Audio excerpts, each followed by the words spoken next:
So hi, welcome to Zenith Academy, and I welcome you on my channel, that is Vivekananda study group zenith Academy। और आज का हमारा topic है heterotrophic nutrition. जैसे कि आप लोग आज स्क्रीन पे देख पा रहे होंगे कि मैं क्लास 10th के लिए स्पेसिफिकली यहाँ पे कुछ अच्छी वीडियोस लेके आऊँगा और मैं कोशिश करूँगा कि आप लोगों को माइंड मैप के थ्रू चीज़ों को लर्न करवाने में हेल्प कर सकूँ। तो चलिए शुरू करते हैं। तो यहाँ पे हमारा एक माइंड मैप है। आई होप आप लोगों को इस चीज़ से बहुत आसानी से चीज़ें लर्न हो सके। देखो, अगर हम लोग इसकी डेफिनेशन पे जाएं तो यहाँ पे बात करेंगे हेटरोट्रॉप्स के बारे में। तो हेटरोट्रॉप्स ये वो ऑर्गेनिजम्स है जो दूसरों पे डिपेंड करते हैं फूड के लिए, अपना खाना खुद नहीं बना सकते। नेक्स्ट इज कि ये ऑब्टेन कॉम्प्लेक्स ऑर्गेनिक मॉलिक्यूल्स, ठीक है, कि ये कॉम्प्लेक्स ऑर्गेनिक मॉलिक्यूल्स को ऑब्टेन करते हैं, देन बाद में उसको डाइजेशन करके वो लोग सिंपल कर देते हैं। ओके, अच्छा, नेक्स्ट इनका की कैरेक्टरिस्टिक क्या है? ये कंज्यूमर्स हैं, ये भी एक हमारा पॉइंट है। और एनर्जी सोर्स, अगर हम इसके बारे में बात करें कि एनर्जी सोर्स क्या है, तो ये क्या करते हैं, ये जो हम लोगों ने ऑर्गेनिक कॉम्प्लेक्स ऑर्गेनिक मॉलिक्यूल्स के बारे में बात करी, ये उन कॉम्प्लेक्स ऑर्गेनिक मॉलिक्यूल्स को सिंपल फॉर्म्स में ब्रेक डाउन करते हैं। ओके, नेक्स्ट अगर हम लोग हेटरोट्रॉपिक न्यूट्रिशन के टाइप्स के बारे में बात करें तो ये 3 तरीके के होते हैं: सेप्रोफाइटिक न्यूट्रिशन, पैरासिटिक न्यूट्रिशन और होलोजोइक न्यूट्रिशन। अगर हम बात करें सेप्रोफाइटिक न्यूट्रिशन के बारे में, तो सेप्रोफाइटिक न्यूट्रिशन वो न्यूट्रिशन है जहां पे organisms dead and decaying matter पे फीड करते हैं। एग्जांपल के तौर पे फंजाई और कुछ बैक्टीरिया।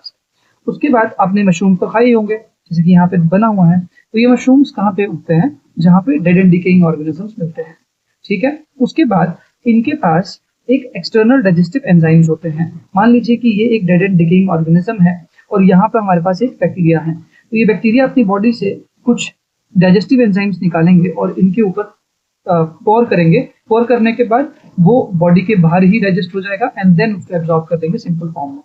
नेक्स्ट है हमारे पैरासिटिक न्यूट्रिशन। पैरासिटिक न्यूट्रिशन जो है, ये आपको यहीं से पता चल रहा होगा कहीं ना कहीं कि पैरासिटिक न्यूट्रिशन पे, यानी कि पैरासाइट के तौर पे काम करते हैं, जिसपे आपके पास एक होस्ट होता है और एक पैरासाइट होता है। पैरासाइट वो होता है जो होस्ट की बॉडी से न्यूट्रिशन डराइव करे, और होस्ट वो होता है जिसकी बॉडी से न्यूट्रिशन डराइव किया जा रहा है। Example Cuscuta. कस्क्यूटा क्या है, आपने अपने बुक में देखा होगा। तो कस्क्यूटा एक तरीके की बेल है जो कि नॉर्मल पेड़ के ऊपर इस तरीके से लिपट जाती है और इस लिपटने की वजह से ये उसकी बॉडी से न्यूट्रिशन लेती रहती है। नेक्स्ट इज टेप वॉर्म या प्लाज्मोडियम। प्लाज्मोडियम हम लोगों ने जनरली मलेरिया के केस में आपने सुना होगा। और टेप वॉर्म ये हमारे ह्यूमंस को हार्म करते हैं। इवन तो लाइस, जो सर में होने वाले जू हैं, वो भी इसी का एक पार्ट है। तो इसमें क्या होता है, एक ऑर्गेनिज्म को बेनिफिट हो रहा होता है और दूसरा जो होता है उसको हार्म हो रहा होता है। इसमें ऐसा कुछ भी नहीं है कि ये लोग कोई एक्सटर्नल एंजाइम्स को सीक्रेट करते हैं। और लास्ट में आता है हमारा होलोजोइक न्यूट्रिशन। अगर हम होलोजोइक न्यूट्रिशन के बारे में बात करें तो ये ऐसे हैं जिनकी स्टमक बॉडी के अंदर है, यानी कि ये हर चीज को इंटरनली डाइजेस्ट करते हैं।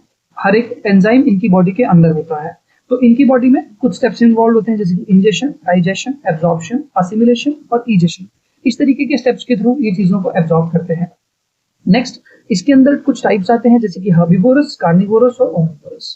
अगर मैं हर्बिवोरस के बारे में बात करूं तो हर्ब से आप याद रख सकते हो प्लांट। तो ये ऐसे ऑर्गेनिजम्स हैं जो प्लांट पे फीड करते हैं। कार्निवोरस यानी कि जो मीट पे फीड करते हैं, और ओमनिवोरस जो प्लांट और मीट दोनों खाते हैं, जैसे कि क्रो और ह्यूमंस, ठीक है। अच्छा, इसके बाद अगर हम बात करें कि इनकी इंपॉर्टेंस क्या है, तो इंपॉर्टेंस ये है कि ये फूड चेन और फूड वेब्स में बहुत ज्यादा इंपॉर्टेंट जो है अपना रोल अदा करते हैं। यानी कि इनके बिना फूड चेन या फूड वेब में डिस्ट्रप्शन आ सकती है। न्यूट्रिएंट साइकिल में बहुत बड़ा रोल निभाते हैं, क्योंकि ये एज अ डिकम्पोजर्स भी काम करते हैं। और लास्ट में इकोसिस्टम को बैलेंस करने में बहुत ज्यादा मदद करते हैं, क्योंकि ये इकोसिस्टम में किसी एक भी स्पीशीज को ज्यादा बढ़ने नहीं देते।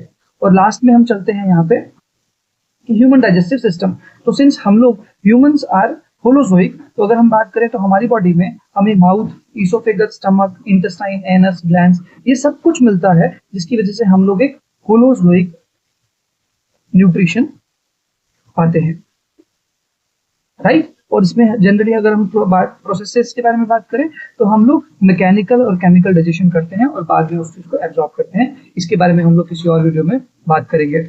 इसके बाद अगर यहाँ पे आपके लिए कुछ स्पेशल जैसे कि मैंने आप लोगों के लिए कुछ प्रीवियस ईयर क्वेश्चन पेपर्स लेके आया हूँ, जो कि आप लोगों को हेल्प करेंगे कि हम लोगों ने जो अभी पढ़ा उसमें से क्या चीजें हम लोगों को एग्जाम में देखने को मिल सकती हैं।